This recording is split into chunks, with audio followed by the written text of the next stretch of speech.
Wellesley ಸೇತುವೆಯಿಂದ ಹಾರಿ ಆತ್ಮಹತ್ಯೆಗೆ ಯತ್ನಿಸಿದ ವ್ಯಕ್ತಿ, ಅಗ್ನಿಶಾಮಕ ದಳದ ಸಿಬ್ಬಂದಿಯಿಂದ ವ್ಯಕ್ತಿಯ ರಕ್ಷಣೆ. ಸೂಸೈಡ್ ಹಾಟ್ಸ್ಪಾಟ್ ಆಗ್ತಾ ಇದೆಯಾ ವೆಲ್ಲೆಸ್ಲಿ ಸೇತುವೆ? ಬಿಳಿಗಿರಿ ರಂಗನ ಬೆಟ್ಟದ ಅರಣ್ಯದಲ್ಲಿ ಹೆಣ್ಣಾನೆ ಸಾವು, ನಿತ್ರಣಗೊಂಡು ಹಸುನೀಗಿದ 50ರ ಹರಿಯದ ಹೆಣ್ಣಾನೆ. ಸಹಜ ಸಾವು ಎಂದ ಅರಣ್ಯ ಇಲಾಖೆ ಅಧಿಕಾರಿಗಳ ಸ್ಪಷ್ಟನೆ. ಮಂಡ್ಯದಲ್ಲಿ ಮುಂದುವರೆದ ಉಪಲೋಕಾಯುಕ್ತರ ಮಿಂಚಿನ ಪ್ರವಾಸ, ವಸತಿ ನಿಲಯಗಳ ಅವ್ಯವಸ್ಥೆ ಬಗ್ಗೆ ಉಪಲೋಕಾಯುಕ್ತರ ಕಿಡಿ, ವಾರ್ಡನ್ ಮತ್ತು ಅಡುಗೆ ಸಿಬ್ಬಂದಿ ಬದಲಾವಣೆಗೆ ಆದೇಶ. ಚಾಮರಾಜನಗರದಲ್ಲಿ ಭಾರೀ ಮಳೆಗಾಳಿಗೆ ನೆಲಕಚ್ಚಿದ ಬಾಳೆ, ತೀವ್ರ ಸಂಕಷ್ಟಕ್ಕೆ ಸಿಲುಕಿದ ರೈತ ಕುಟುಂಬ. ಉತ್ತಮ ಫಸಲಿನ ನಿರೀಕ್ಷೆಯಲ್ಲಿದ್ದ ರೈತನಿಗೆ ಲಕ್ಷಾಂತರ ರೂಪಾಯಿ ನಷ್ಟ. ಅಪರಿಚಿತ ವಾಹನ ಡಿಕ್ಕಿ ಹೊಡೆದು ನರಿ ದಾರುಣ ಸಾವು, ಗುಂಡ್ಲುಪೇಟೆ ಚಾಮರಾಜನಗರ ಮುಖ್ಯ ರಸ್ತೆಯಲ್ಲಿ ಅಪಘಾತ. ವಾಹನ ಸವಾರರ ಅಜಾಗರೂಕತೆಗೆ ವನ್ಯಜೀವಿ ಬಲಿ. ರಾಜಧರ್ಮ ನ್ಯೂಸ್ಗೆ ಸ್ವಾಗತ. ನಾನು ಭೂಮಿಕಾ ಪೂಜಾರಿ. ಶ್ರೀರಂಗಪಟ್ಟಣದ ಐತಿಹಾಸಿಕ ವೆಲ್ಲೆಸ್ಲಿ ಸೇತುವೆ ಇದೀಗ ಆತ್ಮಹತ್ಯೆ ಮಾಡಿಕೊಳ್ಳುವವರ ಅಡ್ಡಿಯಾಗಿ ಪರಿಣಮಿಸ್ತಾ ಇದ್ದು, ದಿನೇ ದಿನೇ ಈ ಸೇತುವೆಯಿಂದ ನದಿಗೆ ಹಾರಿ ಜೀವ ಕಳೆದುಕೊಳ್ತಿರುವವರ ಸಂಖ್ಯೆ ಏರಿಕೆ ಆಗ್ತಾ ಇರೋದು ಆತಂಕಕಾರಿ ವಿಷಯವಾಗಿದೆ. ಇದರ ಬೆನ್ನಲ್ಲೇ ಕಳೆದ ರಾತ್ರಿ ಮೈಸೂರಿನ ಮೇಡ್ಕಳ್ಳಿ ನಿವಾಸಿ ಶಿವಕುಮಾರ್ ಎಂಬಾತ ಸೇತುವೆಯಿಂದ ನದಿಗೆ ಧುಮುಕಿ ಆತ್ಮಹತ್ಯೆಗೆ ಯತ್ನಿಸಿದ್ದಾನೆ. ಆದರೆ ನದಿಗೆ ಬೀಳುವ ಬದಲು ಆತ ಸೇತುವೆ ಕೆಳಗಿನ ಬಂಡೆಯ ಮೇಲೆ ಬಿದ್ದಿದ್ರಿಂದ ಅದೃಷ್ಟವಶಾತ್ ಪ್ರಾಣಾಪಾಯದಿಂದ ಪಾರಾಗಿದ್ದಾನೆ. ಗಾಯಗೊಂಡು ನೋವಿನಿಂದ ನರಳಾಡ್ತಾ ಇದ್ದ ಆತನ ಚೀರಾಟವನ್ನ ಕೇಳಿದ ಸ್ಥಳೀಯರು ಕೂಡಲೇ ಅಗ್ನಿಶಾಮಕ ದಳಕ್ಕೆ ಮಾಹಿತಿಯನ್ನ ನೀಡಿದ್ದಾರೆ. ಸ್ಥಳಕ್ಕೆ ಧಾವಿಸಿದ ಅಗ್ನಿಶಾಮಕ ಸಿಬ್ಬಂದಿ ಗಾಯಗೊಂಡಿದ್ದಂತಹ ಶಿವಕುಮಾರ್ನನ್ನ ರಕ್ಷಿಸಿ ಶ್ರೀರಂಗಪಟ್ಟಣದ ಸರ್ಕಾರಿ ಆಸ್ಪತ್ರೆಗೆ ದಾಖಲು ಮಾಡಿದ್ದಾರೆ. ಕೇವಲ 1 ವಾರದ ಅವಧಿಯಲ್ಲಿ ಈ ಸೇತುವೆಯಿಂದ 4 ಆತ್ಮಹತ್ಯೆಗೆ ಯತ್ನಿಸಿದ್ದು, ಅದರಲ್ಲಿ 2 ಸಾವನ್ನಪ್ಪಿದ್ದಾರೆ. ಈ ಸರಣಿ ಘಟನೆಗಳು ಸಾರ್ವಜನಿಕರಲ್ಲಿ ಆತಂಕವನ್ನ ಮೂಡಿಸಿದೆ. ಇನ್ನು ಶ್ರೀರಂಗಪಟ್ಟಣ ಟೌನ್ ಪೊಲೀಸ್ ಠಾಣಾ ವ್ಯಾಪ್ತಿಯಲ್ಲಿ ಈ ಪ್ರಕರಣ ದಾಖಲಾಗಿದ್ದು, ಭದ್ರತೆಯ ದೃಷ್ಟಿಯಿಂದ ಕಟ್ಟುನಿಟ್ಟಿನ ಕ್ರಮ ಕೈಗೊಳ್ಳಬೇಕು ಅಂತ ಹೇಳಿ ಒತ್ತಾಯ ಕೇಳಿ ಬರ್ತಾ ಇದೆ.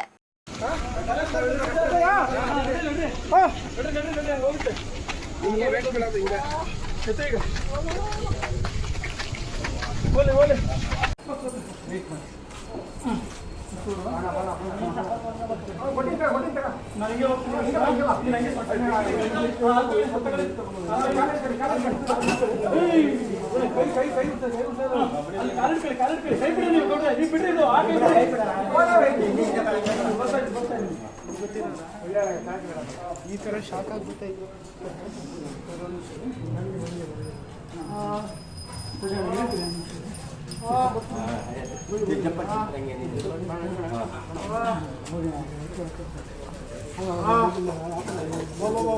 ಗಾಡಿ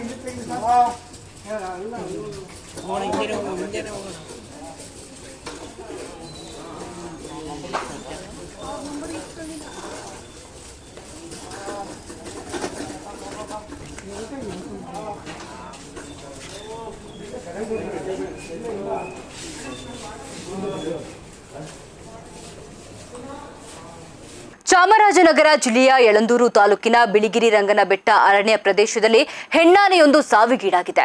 ಮೃತಪಟ್ಟ ಆನೆಯು ಸುಮಾರು 40ರಿಂದ 50 ವರ್ಷ ವಯಸ್ಸಿನದಾಗಿದ್ದು, ಇದು ಸಹಜ ಸಾವಾಗಿರಬಹುದು ಅಂತ ಹೇಳಿ ಅರಣ್ಯ ಇಲಾಖೆ ಅಧಿಕಾರಿಗಳು ಪ್ರಾಥಮಿಕವಾಗಿ ಶಂಕೆ ವ್ಯಕ್ತಪಡಿಸ್ತಾ ಇದ್ದಾರೆ. ಈ ಆನೆ ಕಳೆದ ಕೆಲವು ದಿನಗಳಿಂದ ನಿತ್ರಣಗೊಂಡ ಸ್ಥಿತಿಯಲ್ಲಿದ್ದು, ರಸ್ತೆ ಅಕ್ಕಪಕ್ಕದಲ್ಲಿ ಕಂಡು ಬರ್ತಾ ಇತ್ತು. ಈ ಬಗ್ಗೆ ಮಾಹಿತಿ ಪಡೆದಿದ್ದ ಪಶು ವೈದ್ಯರು ಬುಧವಾರವಷ್ಟೇ ಆನೆಗೆ ಚಿಕಿತ್ಸೆಯನ್ನ ನೀಡಿದ್ರು. ಚಿಕಿತ್ಸೆಯ ನಂತರ ಆನೆ ನಿಧಾನವಾಗಿ ಕಾಡಿನೊಳಗೆ ಹೋಗಿತ್ತು. ದುರದೃಷ್ಟವಶಾತ್ ರಾತ್ರಿ ಆನೆ ಮೃತಪಟ್ಟಿದೆ. ವಯಸ್ಸಾದ ಆನೆಗಳು ಆಹಾರ ಜಗಿಯುವ ಸಾಮರ್ಥ್ಯ ಕಳೆದುಕೊಳ್ಳುವ ಕಾರಣದಿಂದಾಗಿ ಗುಂಪಿನಿಂದ ದೂರವಾಗಿ ನೈಸರ್ಗಿಕವಾಗಿ ಸಾವಿಗೀಡಾಗುವ ಇಂತಹ ಘಟನೆಗಳು ಅರಣ್ಯದಲ್ಲಿ ಸಾಮಾನ್ಯ ಅಂತ ಹೇಳಿ ಅಧಿಕಾರಿಗಳು ತಿಳಿಸಿದ್ದಾರೆ. ಇನ್ನು ಘಟನಾ ಸ್ಥಳಕ್ಕೆ ಆರ್ಎಫ್ಒ ಸತೀಶ್ ಮತ್ತು ಅರಣ್ಯ ಇಲಾಖೆಯ ಗಸ್ತು ಪಡೆ ಸಿಬ್ಬಂದಿ ಭೇಟಿ ನೀಡಿ ಪರಿಶೀಲನೆ ನಡೆಸಿದ್ದಾರೆ.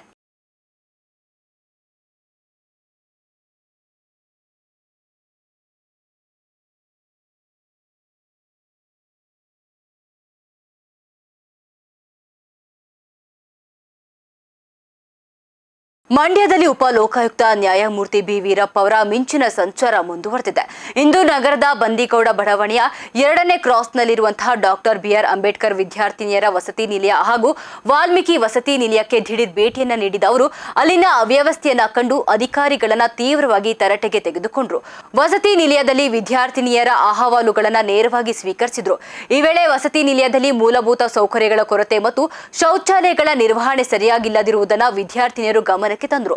ವಿದ್ಯಾರ್ಥಿನಿಯರ ದೂರಿನಿಂದ ಗಂಭೀರರಾದ ಉಪಲೋಕಾಯುಕ್ತರು ಕಟ್ಟುನಿಟ್ಟಿನ ಕ್ರಮಗಳಿಗೆ ಆದೇಶವನ್ನ ನೀಡಿದ್ದಾರೆ.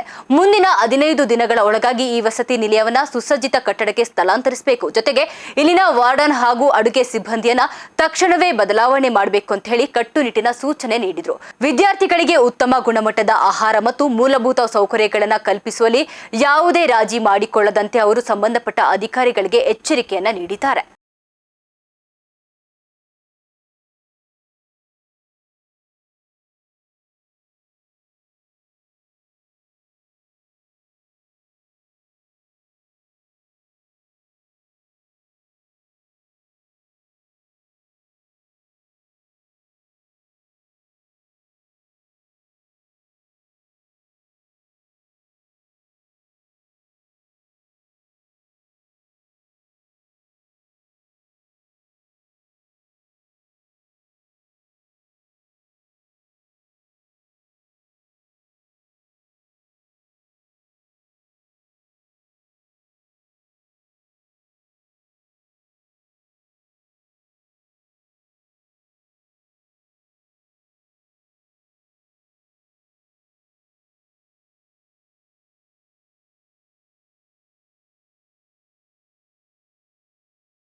ರಸ್ತೆ ದಾಟುತ್ತಿದ್ದ ನರಿಯೊಂದಕ್ಕೆ ಅಪರಿಚಿತ ವಾಹನವೊಂದು ಡಿಕ್ಕಿ ಹೊಡೆದ ಪರಿಣಾಮ ನರಿ ಸ್ಥಳದಲ್ಲೇ ಸಾವನ್ನಪ್ಪಿರುವಂತಹ ಘಟನೆ ಗುಂಡ್ಲುಪೇಟೆ ಟು ಚಾಮರಾಜನಗರ ಮುಖ್ಯ ರಸ್ತೆಯಲ್ಲಿ ನಡೆದಿದೆ. ವೇಗವಾಗಿ ಬಂದ ವಾಹನವು ನರಿಗೆ ಡಿಕ್ಕಿ ಹೊಡೆದು ನಿಲ್ಲಿಸದೆ ಪರಾರಿಯಾಗಿದೆ. ಅಪಘಾತದಲ್ಲಿ ಮೃತಪಟ್ಟಿದ್ದಂತಹ ನರಿಯನ್ನ ಗಮನಿಸಿದ ಪ್ರಯಾಣಿಕರು ಕೂಡಲೇ ಅರಣ್ಯ ಇಲಾಖೆಗೆ ವಿಷಯವನ್ನ ಮುಟ್ಟಿಸಿದ್ದಾರೆ. ಮಾಹಿತಿ ತಿಳಿದ ತಕ್ಷಣ ಸ್ಥಳಕ್ಕೆ ದೌಡಾಯಿಸಿದ ಅರಣ್ಯ ಇಲಾಖೆಯ ಸಿಬ್ಬಂದಿ ಪರಿಶೀಲನೆ ನಡೆಸಿ ಮುಂದಿನ ಕ್ರಮವನ್ನ ಕೈಗೊಂಡಿದ್ದಾರೆ. ರಸ್ತೆಗಳ ಬದಿಯಲ್ಲಿರುವಂತಹ ಅರಣ್ಯ ಪ್ರದೇಶಗಳಿಂದ ಆಗಾಗ ವನ್ಯಜೀವಿಗಳು ರಸ್ತೆ ದಾಟುವಾಗ ಇಂತಹ ಅಪಘಾತಗಳು ಸಂಭವಿಸ್ತಾ ಇದ್ದು, ವಾಹನ ಸವಾರರು ಎಚ್ಚರಿಕೆಯಿಂದ ಚಾಲನೆ ಮಾಡುವಂತೆ ಅರಣ್ಯ ಇಲಾಖೆ ಮನವಿಯನ್ನ ಮಾಡಿದೆ.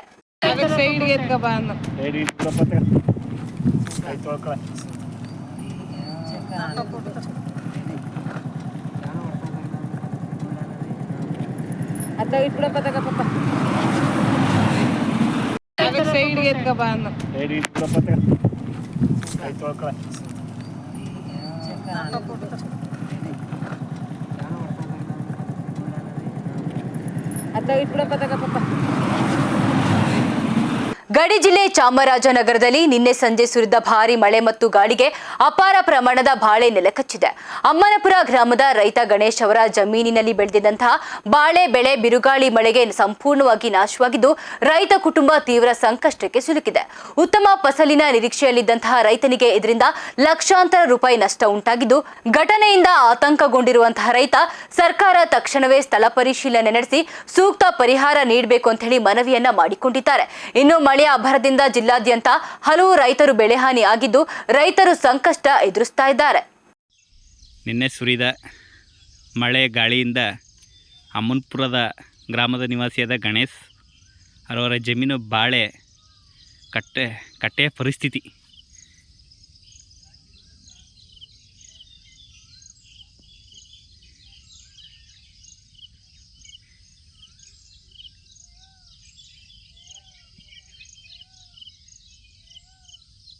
ಇದು ನಮ್ಮ ರೈತರ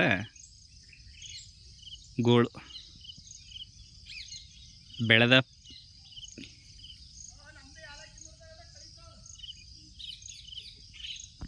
ವಿದ್ಯುತ್ ವಿದ್ಯುತ್ ಕಂಬದಿಂದ ಸೋಲಾರ್ ಫ್ಯಾನ್ಸ್ಗೆ ಅಕ್ರಮವಾಗಿ ಸಂಪರ್ಕ ಕಲ್ಪಿಸಿದ್ರಿಂದ ವಿದ್ಯುತ್ ತಗುಲಿ ರಂಗಶೆಟ್ಟಿ ಎಂಬುವರು ಮೃತಪಟ್ಟಿರುವಂತಹ ಘಟನೆ ಚಾಮರಾಜನಗರ ತಾಲೂಕಿನ ಹಂಡರಕಳ್ಳಿ ಮೊಳೆ ಗ್ರಾಮದಲ್ಲಿ ನಡೆದಿದೆ. ಸಿದ್ದಲಿಂಗ ಸ್ವಾಮಿ ಎಂಬುವವರ ಜಮೀನಿನ ಬಳಿ ರಂಗಶೆಟ್ಟಿ ಮೃತದೇಹ ಪತ್ತೆಯಾಗಿದ್ದು, ಸ್ಥಳಕ್ಕೆ ಚಾಮರಾಜನಗರ ಪೂರ್ವ ಪೊಲೀಸ್ ಠಾಣೆ ಪೊಲೀಸರು ಭೇಟಿ ನೀಡಿ ಪರಿಶೀಲನೆ ನಡೆಸಿ ಪ್ರಕರಣ ದಾಖಲಿಸಿಕೊಂಡು ತನಿಖೆ ಕೈಗೊಂಡಿದ್ದಾರೆ.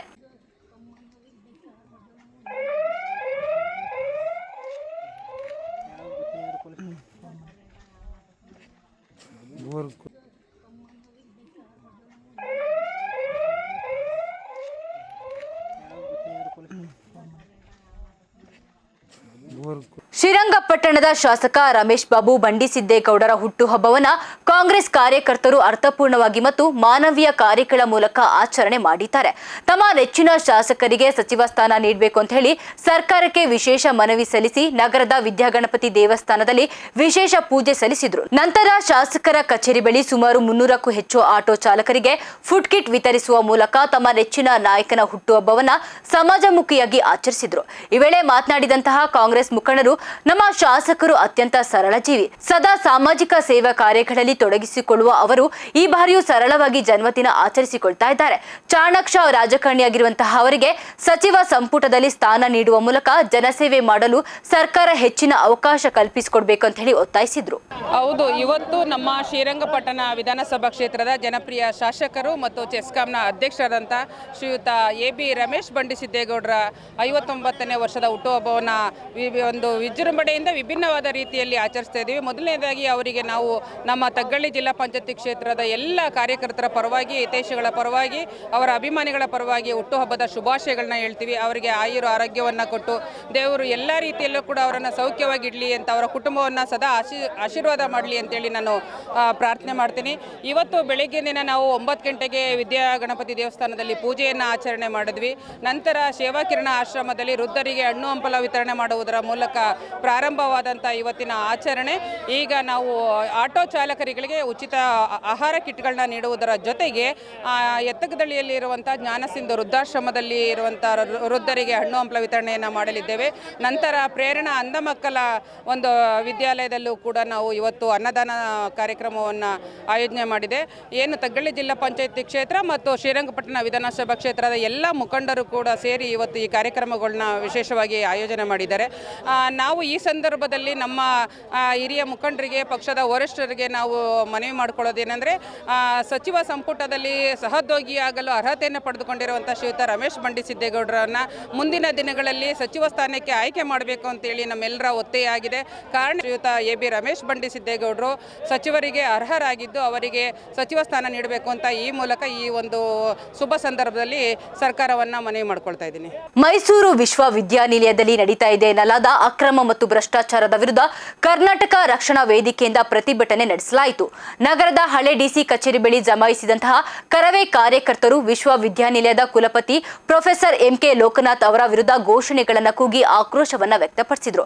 ಕರವೇ ಜಿಲ್ಲಾ ಅಧ್ಯಕ್ಷ ಪ್ರವೀಣ್ ಅವರ ನೇತೃತ್ವದಲ್ಲಿ ನಡೆದ ಈ ಪ್ರತಿಭಟನೆಯಲ್ಲಿ ಕುಲಪತಿಗಳ ವಿರುದ್ಧ ಗಂಭೀರ ಆರೋಪಗಳನ್ನು ಮಾಡಲಾಯಿತು. ಇನ್ನು ವಿಶ್ವವಿದ್ಯಾನಿಲಯದ ಆವರಣದಲ್ಲಿ ಶಾಪಿಂಗ್ ಮಾಲ್ ನಿರ್ಮಾಣದಲ್ಲಿ ನಡೆದಿರುವಂತಹ ಅಕ್ರಮ ಹಾಗೂ ಖಾಸಗಿ ಫೋಟೋಗ್ರಾಫರ್ ನೇಮಕಾತಿ ಹಗರಣದಲ್ಲಿ ಕುಲಪತಿಗಳು ಶಾಮೀಲಾಗಿದ್ದಾರೆ ಅಂತ ಹೇಳಿ ಪ್ರತಿಭಟನಾಕಾರರು ಆರೋಪ ಮಾಡಿದ್ದಾರೆ. ಈ ಕುರಿತು ಸರ್ಕಾರ ಕೂಡಲೇ ಎಚ್ಚೆತ್ತುಕೊಂಡು ಕುಲಪತಿ MK ಲೋಕನಾಥ್ ಅವರ ವಿರುದ್ಧ ಉನ್ನತ ಮಟ್ಟದ ತನಿಖೆಯನ್ನು ನಡೆಸಬೇಕು, ತಪ್ಪಿತಸ್ಥರ ವಿರುದ್ಧ ಕಠಿಣ ಕ್ರಮ ಕೈಗೊಳ್ಳಬೇಕು ಅಂತ ಹೇಳಿ ಪ್ರತಿಭಟನಾಕಾರರು ಸರ್ಕಾರವನ್ನ ಒತ್ತಾಯಿಸಿದ್ರು.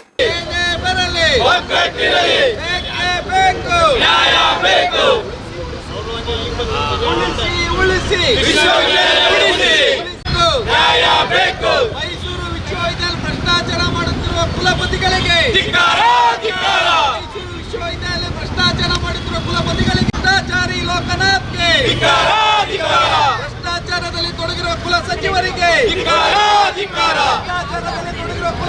ನಮ್ಮ ಮೈಸೂರಿನ ವಿಶ್ವವಿದ್ಯಾಲಯದಲ್ಲಿ ಇವತ್ತೊಂದು ದಿನ ಭ್ರಷ್ಟಾಚಾರಿಗಳಿಂದ ತುಂಬಿರುವಂಥ ಮೈಸೂರು ವಿಶ್ವವಿದ್ಯಾಲಯಕ್ಕೆ ಒಂದು ಭಾಳಷ್ಟು ವಿಶ್ವದಲ್ಲಿ ಹೆಸರಿದೆ. ಕುವೆಂಪು ಅವರು, ದೇಜಗೌಡರು, ಭಾಳಷ್ಟು ಮಾನ್ಯರು ಇವತ್ತೊಂದು ದಿನ ಮೈಸೂರು ವಿಶ್ವವಿದ್ಯಾಲಯದಲ್ಲಿ ಓದಿ ಕುಲಪತಿಗಳಾಗಿ ಹೋದಂಥ ವಿಶ್ವವಿದ್ಯಾನಿಲಯ ಅವರು ಕೂತಿದ್ದಂಥ ಜಾಗದಲ್ಲಿ ಇವತ್ತೊಂದು ದಿನ ಭ್ರಷ್ಟಾಚಾರಿಗಳು ಕೂತು ತಾಂಡವನ್ನು ಆಡ್ತಾ ಇದ್ದಾರೆ. ಇವತ್ತು ಮೈಸೂರು ವಿಶ್ವವಿದ್ಯಾನಿಲಯ ವಿದ್ಯಾಸಂಸ್ಥೆ ಆಗಿಲ್ಲ, ಭ್ರಷ್ಟಾಚಾರಿಗಳ ಸಂಸ್ಥೆಯಾಗಿ ಕೂತಿದೆ. ಇವತ್ತೊಂದು ದಿನ ವಿಶ್ವವಿದ್ಯಾನಿಲಯದಲ್ಲಿ ಎಲ್ಲ ರೀತಿಯಾದಂಥ ಸಮಗ್ರ ಅಕ್ರಮ ಅಂತ ಹೇಳಿದ್ರೆ ಮೈಸೂರು ವಿಶ್ವವಿದ್ಯಾನಿಲಯ. ಯಾಕೆ ಅಂತ ಹೇಳಿದ್ರೆ ಮೌಲ್ಯಭವನದಲ್ಲಿ ಪ್ರತಿ ಸಾರಿನೂ ಕೂಡ ನಾವು ಟೆಂಡರ್ ಮಾಡಿದ್ದೀವಿ, ಹೊಸ ಸಾಮಗ್ರಿಗಳನ್ನ ತಂದಿದ್ದೀವಿ ಅಂತ ಹೇಳ್ತಾ ಇದ್ದಾರೆ. ಪ್ರತಿ ಬಾರಿಯೂ ಕೂಡ ಸಾಮಗ್ರಿಗಳನ್ನ ನಾವು ಟೆಂಡರ್ ಮಾಡಿದ್ದೀವಿ, ತೊಗೊಂಡಿದ್ದೀವಿ ಅಂತ. ಆ ಟೆಂಡರ್ ಮಾಡಿದ್ದಕ್ಕೆ ಅರ್ಹರಿಲ್ಲರ ವ್ಯಕ್ತಿಗಳ ಕೈಲಿ ಟೆಂಡರ್ ಮಾಡಿಸ್ತಾರೆ. ಮತ್ತು ಅಲ್ಲಿಗೆ ತರುವಂಥ ಸಲಕರಣೆಗಳನ್ನ ಮತ್ತು ಬೇಕಾಗುವಂಥ ಸಾಮಗ್ರಿಗಳನ್ನು 5,000 ರೂಪಾಯಿ ಇರೋದನ್ನ 28,000, 30,000, 40,000 ಬಿಲ್ ಮಾಡಿದ್ದಾರೆ. ಅದೊಂದು ಕಾರಣ. ಮತ್ತು ಅಂಥ ಆನ್ಲೈನ್ ಪರೀಕ್ಷೆಯನ್ನು ಕೊಡುವಂಥ ಇದರಲ್ಲಿ ನಮ್ಮ ಕುಲಪತಿಗಳು ಅವ್ರನ್ನ ಸೀಲನ್ನೇ ಮಾರಿದ್ದಾರೆ ಅಂತ ನಾನು ನೇರವಾಗಿ ದೂರೋದಕ್ಕೆ ಇಷ್ಟಪಡ್ತೀನಿ. ಯಾಕೆ ಅಂತ ಹೇಳಿದ್ರೆ ಇವತ್ತಿನ ದಿನ UGC ಗೈಡ್ಲೈನ್ ಇದೆ, ಏನಂತ ಇದೆ, ನೀವೇ ಪಾಠ ಮಾಡಬೇಕು, ವಿಶ್ವವಿದ್ಯಾಲಯ ಪಾಠ ಮಾಡಬೇಕು, ನೀವೇ ಒಂದು ಅಂಕಪಟ್ಟಿಯನ್ನು ಸಿದ್ಧ ಮಾಡಬೇಕು, ನೀವೇ ಒಂದು ಪರೀಕ್ಷೆಯನ್ನು ನಿಗದಿ ಮಾಡಬೇಕು ಅಂತ. ಆದರೆ ಇವರು ಖಾಸಗಿ ವ್ಯಕ್ತಿಯ ಕೈಲಿ ಸಂಪೂರ್ಣವಾದ ಒಂದು ಹಿಡಿತವನ್ನು ಕೊಟ್ಟು ಇವ್ರು ಯಾವ ರೀತಿ ಇದು ಮಾಡ್ತಾಯಿದ್ರೆ ಗೊತ್ತಿಲ್ಲ. ಆ ಕೆಲಸವನ್ನು ನಮ್ಮ ಯೂನಿವರ್ಸಿಟಿನೇ ಮಾಡಿದಿದ್ರೆ ನಮಗೆ ಸಂಪೂರ್ಣವಾದ ಹಣ ನಮ್ಮಲ್ಲೇ ಉಳಿತಿತ್ತು. ಲೋಕನಾಥ್ ಬಂದಮೇಲೆ ಇಷ್ಟೊಂದು ಕುಲಗೆಟ್ ಹೋಗಿರೋದು ಖಂಡಿತ. ಹಿಂದೆ ಇದ್ದವರು ಮಾಡಿದ್ರು, ಹಿಂದೆ ಇದ್ದವ್ರನ್ನೇ ಸಾಚರು ಅಂತ ಹೇಳ, ಅವರು ಭ್ರಷ್ಟರೇ. ರಂಗಪ್ಪನಿಂದ ಹಿಡಿದು ಹೇಮಂತ್ ಅವರಿಂದ ಹಿಡಿದು ಎಲ್ಲರೂ ಭ್ರಷ್ಟರೇ ಅವರು. ನಾವೇ ಅವ್ರು ಯಾರನ್ನೂ ಸಾಚ ಸಜ್ಜನರು ಅಂತ ನಾನು ಹೇಳಕ್ಕೆ ಬಿಡಲ್ಲ. ಆದರೆ ಈ ವ್ಯಕ್ತಿ 22ನೇ 23ನೇ ಸಾಲಿನಲ್ಲಿ ಅದೇ ಒಂದು ಖಾಸಗಿ ವ್ಯಕ್ತಿಗಳಿಗೆ ತಿರ್ಗಾ ರಿನಿವಲ್ ಮಾಡ್ತಾರೆ. ಇವರೇ ದೂರಿದ್ರು ಈ ರೀತಿ ಇದು ಭ್ರಷ್ಟಾಚಾರಿಗಳು, ಇದು ಖಾಸಗಿ ವ್ಯಕ್ತಿಗಳಿಗೆ ಕೊಡಬಾರ್ದು ಅಂತ ಇವರೇ ಒಂದು ಧ್ವನಿ ಎತ್ತಿರೋ ಸಂದರ್ಭದಲ್ಲಿ ಅದು ಗೊತ್ತಿದ್ದು ಇವರೇನಿಕೆ ಆ ವಿಚಾರವನ್ನು ಪ್ರಸ್ತಾಪ ಮಾಡಿದ್ರು. ತಿರ್ಗಾ ಪತ್ತೆ ಎಣಿಕೆ ಈ ಒಂದು ವಿಚಾರಕ್ಕೆ ಸಹಿಯನ್ನು ಮಾಡಿದ್ರು. ದೊಡ್ಡ ಭ್ರಷ್ಟಾಚಾರಿ ಲೋಕನಾಥ್ ಅಂತ ಹೇಳೋದಕ್ಕೆ ಇಷ್ಟಪಡ್ತೀನಿ ಸರ್. ಓಕೆ, ಈ ಕುರಿತು ಏನಾದ್ರು ಉನ್ನತ ಮಟ್ಟ ತನಿಖೆಗೆ ಆಗ್ರಹ? ಖಂಡಿತ ನಾವು CBI ತನಿಖೆಗೆ ಒಪ್ಪಿಸಬೇಕು ಅಂತ ನಾವು ಈಗಾಗಲೇ ಮನವಿನ ಮಾಡಿದ್ದೀವಿ. ಇವತ್ತು DC ಅವ್ರ ಮುಖಾಂತರ ರಾಜ್ಯಪಾಲರಿಗೆ ಒಂದು ಮನವಿನ ಕೊಡ್ತಾ ಇದ್ದೀವಿ. ಜೊತೆಗೆ CBI ತನಿಖೆಗೆ ಒಪ್ಪಿಸುವ ತನಕ ಕರವೇ ಈ ಹೋರಾಟವನ್ನು ನಿಲ್ಲಿಸೋದಿಲ್ಲ ಸರ್. ಬೆಂಗಳೂರಿನಲ್ಲಿ ದಳಪತಿಗಳು ಮತ್ತು DCM DK ಶಿವಕುಮಾರ್ ನಡುವಿನ ರಾಜಕೀಯ ಸಮರ ಇದೀಗ ತಾರಕಕ್ಕೇರಿದೆ.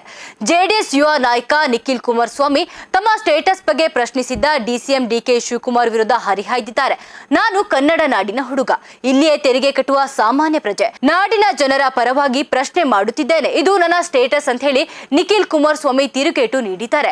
ತಮಗೆ ಯಾವುದೇ ವಿಶೇಷ ಸ್ಟೇಟಸ್ ಬೇಕಿಲ್ಲ, ಒಬ್ಬ ಕಾಮನ್ ಮ್ಯಾನ್ ಆಗಿ ಸರ್ಕಾರದ ವೈಫಲ್ಯಗಳನ್ನು ಪ್ರಶ್ನಿಸುವುದಾಗಿ ನಿಖಿಲ್ DKಶಿ ಹೇಳಿಕೆಗೆ ತಿರುಗೇಟು ನೀಡಿದ್ದಾರೆ. ಇನ್ನು CM ಮತ್ತು DCM ಐ ಆಮ್ ಕಾಕ್ರೋಚ್ ಎಂಬ ಟಿ ಶರ್ಟ್ ಬಿಡುಗಡೆ ಮಾಡಿದ್ದು ಈ ಬಗ್ಗೆ ನಿಖಿಲ್ ವಾಗ್ದಾಳಿಯನ್ನ ನಡೆಸಿದ್ರು. ಇನ್ನು ಸೋಷಿಯಲ್ ಮೀಡಿಯಾದಲ್ಲಿ ಈಗ ಕಾಕ್ರೋಚ್ ಜನತಾ ಪಾರ್ಟಿ ಎಂಬುದು ಸದ್ದು ಮಾಡ್ತಾ ಇದೆ. ಒಂದು ರಾಷ್ಟ್ರೀಯ ಪಕ್ಷದ CM ಮತ್ತು DCM ಐ ಆಮ್ ಕಾಕ್ರೋಚ್ ಎಂಬ ಟಿ ಶರ್ಟ್ ಬಿಡುಗಡೆ ಮಾಡುವುದು ಎಷ್ಟು ಸರಿ ಎಂದು ಪ್ರಶ್ನೆ ಮಾಡಿದ್ದು DKಶಿ ಕಾಕ್ರೋಚ್ ಜನತಾ ಪಾರ್ಟಿ ಅಂತ ಅಧ್ಯಕ್ಷರಾಗಲಿ ಎಂದು ನಿಖಿಲ್ ಕುಮಾರಸ್ವಾಮಿ ವ್ಯಂಗ್ಯವಾಡಿದ್ದಾರೆ. ಸರ್, ನನ್ನ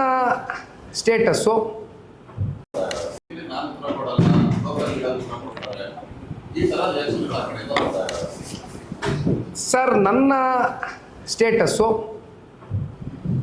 ಕರ್ನಾಟಕದಲ್ಲಿ ಹುಟ್ಟಿರ್ತಕ್ಕಂಥ ಹುಡುಗ, ಕನ್ನಡದ ನೆಲ ಜಲ ಭಾಷೆಯ ಬಗ್ಗೆ ಅತಿಯಾದಂಥ ಅಭಿಮಾನ ಇಟ್ಕೊಂಡಿರ್ತಕ್ಕಂಥ ಹುಡುಗ, ಸರ್ಕಾರಕ್ಕೆ ತೆರಿಗೆ ಮೂಲದಲ್ಲಿ ತೆರಿಗೆನೂ ಕೂಡ ಕಟ್ತಾ ಇರ್ತಕ್ಕಂಥ ಹುಡುಗ. ನನ್ನ ಸ್ಟೇಟಸ್ ಇಷ್ಟೇ, ಕನ್ನಡ ನಾಡಿನಲ್ಲಿ ಹುಟ್ಟಿದ್ದೀನಿ, ಕನ್ನಡ ನಾಡಿನ ಜನತೆಯ ಪರವಾಗಿ ಅವ್ರಿಗೆ ಯಾವುದೇ ಸಮಸ್ಯೆಗಳಿರಲಿ, ಸಂಕಷ್ಟಗಳಿರಲಿ, ಸರ್ಕಾರಗಳು ಮಾಡ್ತಕ್ಕಂಥ ಯಾವುದೇ ಹಗರಣಗಳಿರಲಿ, ತಪ್ಪುಗಳಿರಲಿ, ಇವೆಲ್ಲವೂ ಕೂಡ ಎತ್ತಿಡಿತಕ್ಕಂಥದ್ದಕ್ಕೆ ಒಬ್ಬ ಕನ್ನಡ ನಾಡಿನ ಸಾಮಾನ್ಯ ಪ್ರಜೆಯಾಗಿ ಬ್ರ್ಯಾಕೆಟಲ್ಲಿ ಕಾಮನ್ ಮ್ಯಾನ್ ಆಗಿ ಕೇಳಲಿಕ್ಕೆ ಬಯಸ್ತೇನೆ. ದಯವಿಟ್ಟು ಕಾಮನ್ ಮ್ಯಾನ್ಗೂ ಉತ್ತರ ಕೊಡಬೇಕಾಗ್ತದೆ. ಕಾಮನ್ ಮ್ಯಾನ್ಗೆ ಉತ್ತರ ಕೊಡಬೇಕಾಗಿರೋದು ನೀವು. ಕಾಮನ್ ಮ್ಯಾನು ನಿಮ್ಮನ್ನ CM DCM 136 ಶಾಸಕರನ್ನ ಗೆಲ್ಲಿಸ್ತಕ್ಕಂಥದ್ದಕ್ಕೆ ಇದೇ ಕನ್ನಡ ನಾಡಿನ 7 ಕೋಟಿ ಕನ್ನಡಿಗರ ಒಂದು ಆಶೀರ್ವಾದ ಇತ್ತು. ಹಾಗಾಗಿ ನಾನು ಅವ್ರ ಪರವಾಗಿ ಒಬ್ಬ ಕಾಮನ್ ಮ್ಯಾನ್ ಆಗಿ ಕೇಳ್ತಾ ಇದ್ದೀನಿ. This is my status sir.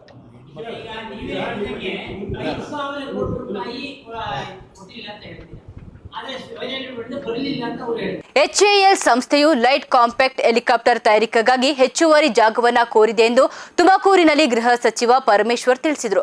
ಸರ್ಕಾರದ ವತಿಯಿಂದ ಗುಬ್ಬಿ ಬಳಿ ಇರುವಂತಹ HAL ಘಟಕದ ಪಕ್ಕದಲ್ಲೇ 300 ಎಕರೆ ಜಾಗವನ್ನು ಗುರುತಿಸಲಾಗಿದ್ದು ಸದ್ಯದಲ್ಲೇ ಅವರಿಗೆ ಹಸ್ತಾಂತರಿಸಲಾಗುತ್ತೆ. ಈ ಯೋಜನೆ ಸಕಾರಗೊಂಡ್ರೆ ಸ್ಥಳೀಯರಿಗೆ ಸುಮಾರು 6,000ರಿಂದ 8,000ರವರೆಗೆ ಉದ್ಯೋಗಾವಕಾಶಗಳು ಲಭಿಸಲಿದೆ ಅಂತ ಹೇಳಿ ಭರವಸೆ ನೀಡಿದರು.